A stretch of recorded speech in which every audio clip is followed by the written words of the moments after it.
Vítajte späť v relácii Judication na JNS TV. Volám sa Josh Ashton. Máme pre vás špeciálne vydanie. Nachádzame sa na medzinárodnom politickom samite JNS v Jeruzaleme. Mojím hosťom tento týždeň je Naomi Linder-Kahn. Je riaditeľkou medzinárodného oddelenia organizácie Regavim, čo je veľmi dôležitá organizácia. Sú výskumnou analytickou skupinou a lobistickou organizáciou, ktorá sa venuje ochrane izraelských zdrojov a suverenity. Naomi, som rád, že ťa opäť vítam v relácii. Ďakujem veľmi pekne, že ste ma pozvali. Teraz, Rechavim bol v poslednom čase v správach.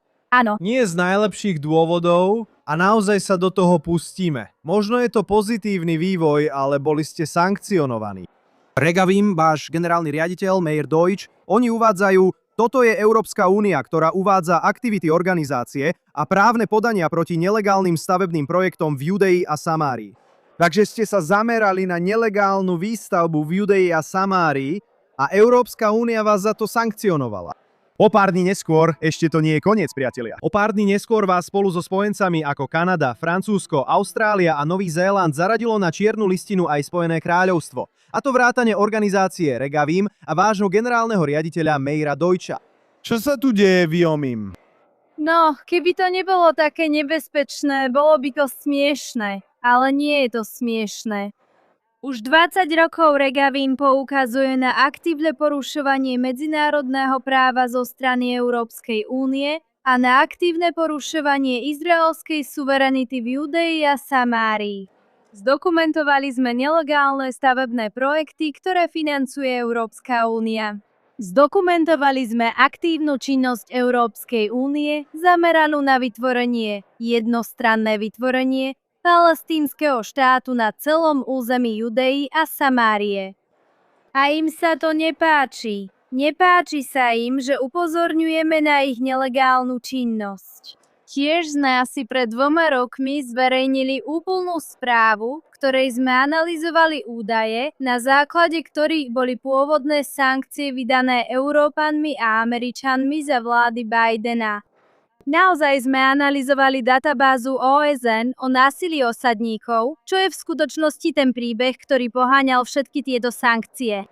A to, čo sme dokázali je, že ide o obrovskú krvavú ohováračku, ktorá neprimerane zveličuje malé, hoci nešťastné incidenty, alebo veľmi malé percento prípadov násilia zo strany Izraelčanov v Judei a Samárii. Použili to ako základ na vytvorenie prostredia, príbehu, ktorý legitimizuje démonizáciu židovského obyvateľstva v Judei a Samárii a izraelských obranných síl a nakoniec aj celého štátu Izrael.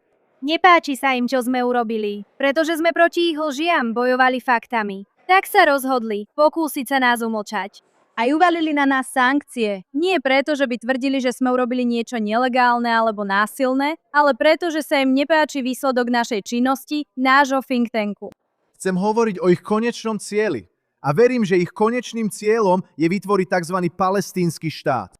Vaša organizácia už roky dokumentuje, ako Európska únia podporuje nelegálnu výstavbu v Judei a Samárii a strategických koridoroch v oblasti C s cieľom prevziať kontrolu nad týmito územiami. A máte aj mapy, ktoré ukazujú, že palestínska samospráva má veľa priestoru na výstavbu v oblastiach A a B, no napriek tomu sa zámerne snažia ovládnuť oblasť C. Po prvé, je to presné? A po druhé, prečo naša vláda, izraelská vláda, nič nerobí? Videl som vaše mapy všetkej nelegálnej výstavby. Áno, je to úplne presné. My vlastne zhromažďujeme údaje priamo v teréne. Chodíme priamo do terénu. Používame aj letecké snímky, satelitné snímky a každý deň v reálnom čase analyzujeme, čo sa deje priamo na mieste v celom štáte Izrael, vo všetkých oblastiach pod izraelskou jurisdikciou. Ale pred niekoľkými rokmi sme začali dokumentovať aj to, čo sa deje v oblastiach A a B zhora. Pozreli sme sa na množstvo, na percento územia pod jurisdikciou palestínskej samosprávy, ktoré je zastávané, a na to, koľko priestoru majú na rast a rozvoj. Takže vo všeobecnosti budete počuť 2 tvrdenia, 2 súvisiace tvrdenia, ktoré organizácia Peace Now presadila do verejného povedomia. Samozrejme, Arabi musia niekde bývať, takže stavajú nelegálne, pretože Izrael im nedáva povolenia na výstavbu v oblasti C. No, obe tieto tvrdenia sú založené na klamstve, pretože takmer 70% 70% územia, ktoré je už pod jurisdikciou palestínskej samosprávy v oblastiach A a B, je prázdnych a dostupných na rozvoj a výstavbu bez akéhokoľvek zásahu Izraela. Preto bola vytvorená palestínska samospráva. Preto im boli poskytnuté pozemky a zdroje, aby mohli budovať budúcnosť pre ľudí pod ich správou. Namiesto toho použili všetky svoje značné zdroje na vytváranie strategických projektov. Tie rozdeľujú územie C, znemožňujú Izraelu chrániť svoje vlastné komunity a malý Izrael. V rámci zelenej línie v podstate odrezávajú dopravné tepny, aby prepojili oblasti pod kontrolou palestínskej samosprávy budovaním pozemných mostov, s využívaním ľudí ako pešiakov v tejto hre. A teda základná myšlienka, že Izrael by mal dávať stavebné povolenia Arabom v oblasti C, je založená na omyle, pretože oni nemusia stavať v oblasti C. A základná predstava, že by Izrael mal nejako dodatočne toto povoliť, by bola katastrofou pre celý štát Izrael, nielen pre budúcnosť Judei a Samárie. Neuveriteľné, ale chcem sa vrátiť k sankciám. Čo plánuje Regavim urobiť s tým, že ste pod sankciami? Pán Deutsch je pod sankciami. Myslím, že je to úplne absurdné. A teraz ste vydali vyhlásenie a ak sa nemýlim, osobitne ste spomenuli Kanadu ako jednu z krajín, ktoré na vás uvalili sankcie. Čo sa dá urobiť a čo plánuje Regavim urobiť? Robíme viacero vecí. Predovšetkým pre seba a pre ostatných, ako sme to urobili v Spojených štátoch. Nedávno sme dosiahli dohodu o urovnaní s americkou vládou ohľadom sankcií, ktoré administratíva Joea Bidena uvalila na izraelské občianske organizácie a jednotlivcov.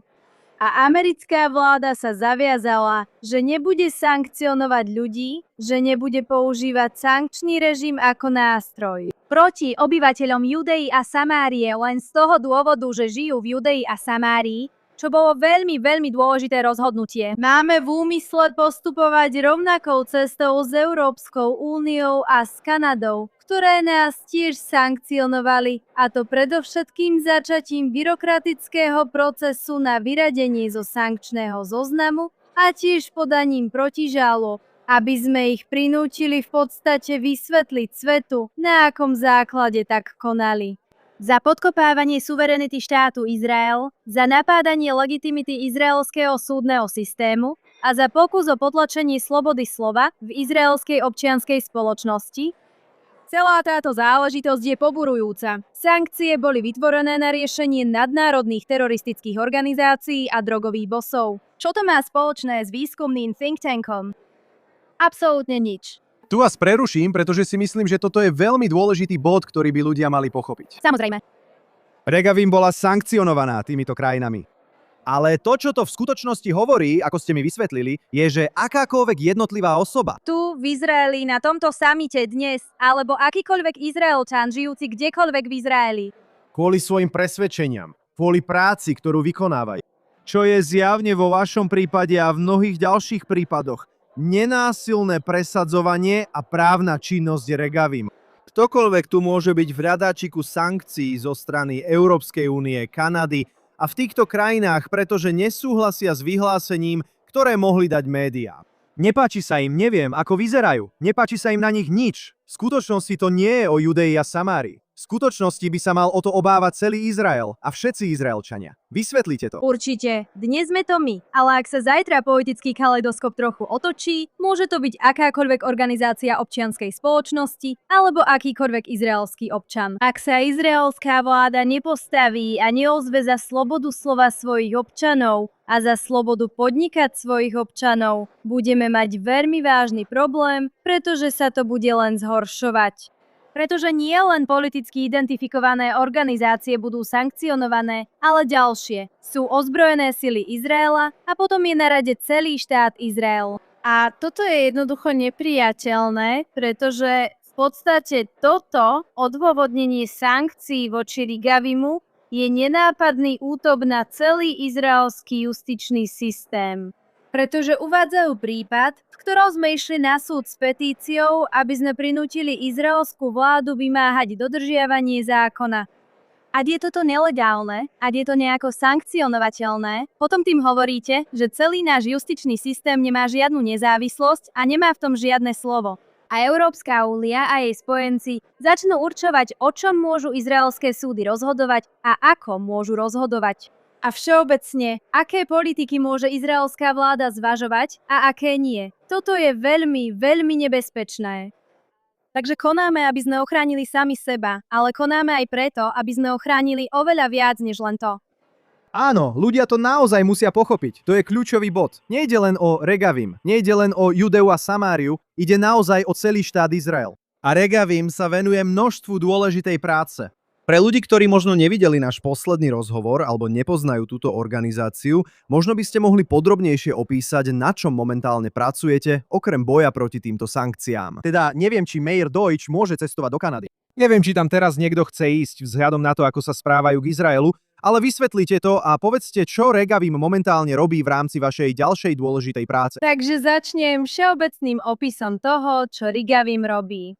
Regavim sa už 20 rokov snaží chrániť suverenitu Izraela. Ale z veľmi jedinečnej perspektívy. Naším základným princípom je, že politika využívania pôdy je najzákladnejším prejavom národnej suverenity. Že vaše pozemkové zdroje sú najzákladnejším zdrojom, ktorý krajina má. Môžete byť všeličím aj bez územia, ale nemôžete byť štátom. Správne. Takže rozhodnutia o tom, ako sa pôda využíva, kým a na aký účel, sú v podstate základom zvrchovanosti. Snažíme sa teda analyzovať, čo sa deje s týmto pozemkovým zdrojom a poukazovať na medzery v systéme, na potrebu legislatívy, na nedostatočné vymáhanie práva, na absenciu politiky, ktorá by usmerňovala lepšie budúce využitie tohto pozemkového zdroja v prospech zdravia štátu Izrael ako celku. Sme aktívni vo všetkých oblastiach, v ktorých má štát Izrael jurisdikciu, od severu až po Negev, vrátane oblastí Judei a Samárie. Takže za posledné 2 roky sme veľmi aktívni v Jeruzaleme. V podstate sme zásadne zmenili vymáhanie práv a zmeny v izraelskom stavebnom a plánovacom zákone a znížili sme nelegálnu výstavbu na celonárodnej úrovni o viac ako 75%. Takže to bol celonárodný problém, ktorý ohrozoval budúcnosť tejto krajiny. A teraz začíname vidieť, že sa to dostáva pod kontrolu. A vy ste predtým povedali, že táto vláda nerobí nič. To nie je úplne presné. Napokon, po prvýkrát za posledných pár rokov, napríklad v roku 2025, sme po prvýkrát videli, že v oblasti C bolo zbúraných viac nelegálnych stavieb, než bolo postavených. Takže obraciame trend. Vo vládnej politike v Negeve došlo k výrazným zlepšeniam, ktoré vracajú obrovské množstvá štátnej pôdy späť štátu. Odstraňujeme tábory skvoterov, presúvame skvoterov. Po 10 ročiach v podstate patovej situácie naozaj meníme budúcnosť Negevu pre rozvoj v prospech všetkých občanov Izraela. Takže vidíme veľa zmien, stále je však veľa práce pred nami. Tieto sankcie nás nezastavia, ale určite sú výzvou. Takže, opäť, momentálne nie sme schopní.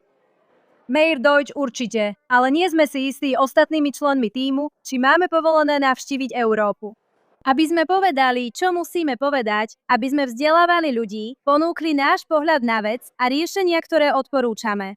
Nie nikde v Európskej únii a ani v Kanade. A čo vy osobne? Nastúpili by ste teraz do lietadla? Riskovali by ste to? Áno, išla by som. Išli by ste, dobre. Určite by som išla. Rada by som videla, ako sa ma pokúsia zastaviť. Neplánujeme sa týmto nechať umlčať a myslím si, že je to férová výzva. Tiež by som chcela poukázať na to, že niektorí z nás, vrátane mňa a našej generálnej riaditeľky, máme dvojité občianstvo. Sme americkí občania. Ak vláda USA nebude hovoriť o obmedzeniach slobody prejavu a nesúhlasu amerických občanov, nech sú kdekoľvek, dostávame sa na veľmi šikmú plochu.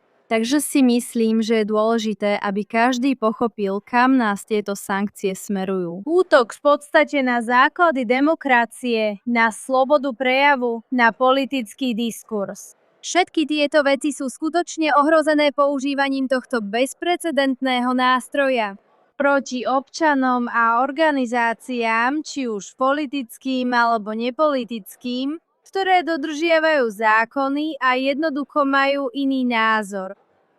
Je to absolútne smiešné, absurdné a teším sa na to, keď bude Regavim zbavený všetkých týchto sankcií. Budem pozorne sledovať, čo robíte v boji proti sankciám. Som si istý, že o tom budeme informovať na jns.org. Vytvorili sme pozičný dokument pre vládu, na ktorom spolupracujeme s členmi izraelskej vlády. Praktické kroky, ktoré je potrebné podniknúť na obranu. Nie len na našu ochranu, ale aj na ochranu štátu Izrael ako celku, na ochranu našich demokratických inštitúcií a procesov a na ochranu občanov zvrchovaného a demokratického štátu Izrael. Prajeme vám veľa šťastia a týmto končíme. Naomi Linder-Kahn, riaditeľka medzinárodného oddelenia Regavim. Vždy je to potešenie. Myslím, že ste môj prvý hosť, ktorý tu bol dvakrát v relácii Judaization na JNS TV. Je to naozaj moja česť a potešenie mať vás tu. Ďakujem. A užite si zvyšok konferencie tu, na medzinárodnom samite. Toto bola ďalšia časť relácie Judaization tu na JNS TV. Moje meno je Josh Ashton. Nezabudnite navštíviť JNS TV pre všetok úžasný obsah, ktorý ponúkame. Navštívte jns.org pre všetky najnovšie správy z Izraela, Blízkeho východu a celého židovského sveta.